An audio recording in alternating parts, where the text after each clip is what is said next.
భారతదేశంలో రద్దీగా ఉండే సిటీలో ఒక బిజీ వార్డులో ప్రతి ఏడాది వేలల్లో శిశువులు జన్మిస్తారు. కొంతమంది ముందుగా పుట్టి చిన్నగా బలహీనంగా ఉంటారు. దశాబ్దాలుగా వారి మనుగడ సందేహంగానే ఉండేది. ఒక వైద్యుడు దానిని మార్చాలనుకునేంత వరకు.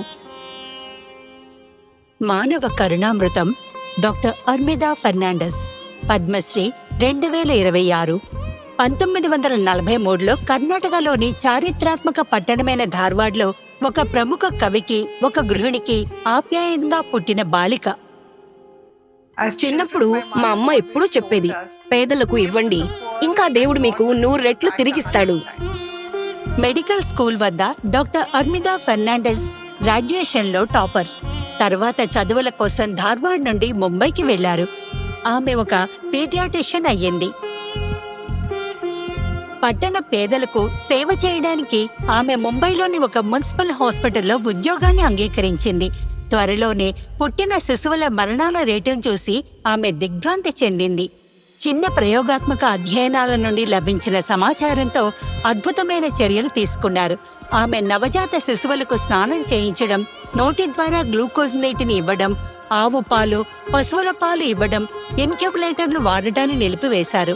ఇవన్నీ బ్యాక్టీరియా ప్రవేశపెట్టేవి. దానికి బదులుగా నూనెను ఉపయోగించారు. నవజాత శిశువులకు వెచ్చదనాన్ని అందించడానికి దీపాలను అమర్చారు.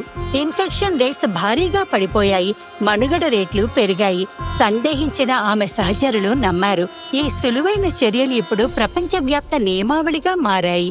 ఆమె చేసిన గొప్ప ఆవిష్కరణ ఆసియాలోనే మొట్టమొదటి మానవ పాల బ్యాంకును ప్రారంభించడం. మానవ పాల బ్యాంకును ప్రారంభించినప్పుడు, నేను సిబ్బందిని నియమించినప్పుడు నిర్వాహకులు నన్ను పిచ్చిదాన్నని అనుకున్నారు. శ్రీకృష్ణుడికి ఆయన తల్లి కాదు, యశోద పాలిచ్చిందని చెప్పి ఒక నిర్వాహకుడిని ఒప్పించాల్సొచ్చింది. కొద్దిపాటి తల్లిపాలు కూడా ఆ శిశువుల మనుగడను మెరుగుపరిచాయి. రాబోయే 5 దశాబ్దాలలో అర్మిదా 2000 మందికి పైగా వైద్య నిపుణులకు శిక్షణ ఇచ్చారు. రాష్ట్రాలలో తల్లిపాలు ఇవ్వడాన్ని ప్రోత్సహించే కార్యక్రమాలను నిర్వహించారు.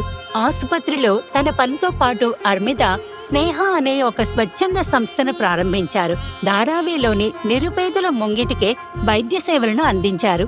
శిశు మరణాలను మరింత తగ్గించడానికి మనం తల్లుల ప్రవర్తనలో మార్పు తీసుకురావచ్చు. తద్వారా సమయానికి ఆసుపత్రికి చేరుకుని తమ శిశువుల ప్రాణాలను కాపాడుకోగలుగుతారు. సత్యాన్ని ఎదుర్కోండి. అలా చేయకపోతే మీరు పరిష్కారాలను కనుగొనలేరు. సవాళ్లకు సాంప్రదాయేతర ఆలోచన విధానం అవసరం. ఒకప్పుడు నేను దీన్ని తలకు మించిన పని అని అనేదాన్ని. ఈ రోజు దీన్ని ఆవిష్కరణ అంటున్నాను. నాకే ఎందుకు అనుకోకండి. దుఃఖం నుండి మార్పు కలుగుతుంది. మనల్ని చేరుకోవాలని వారిని ఎలా చేరుకోవాలి మనం నిరంతరం ఆలోచిస్తూ ఉండాలి. డాక్టర్ అర్మిదా ఫెర్నాండెస్, పద్మశ్రీ 2026. శతకోటి వందనాలు.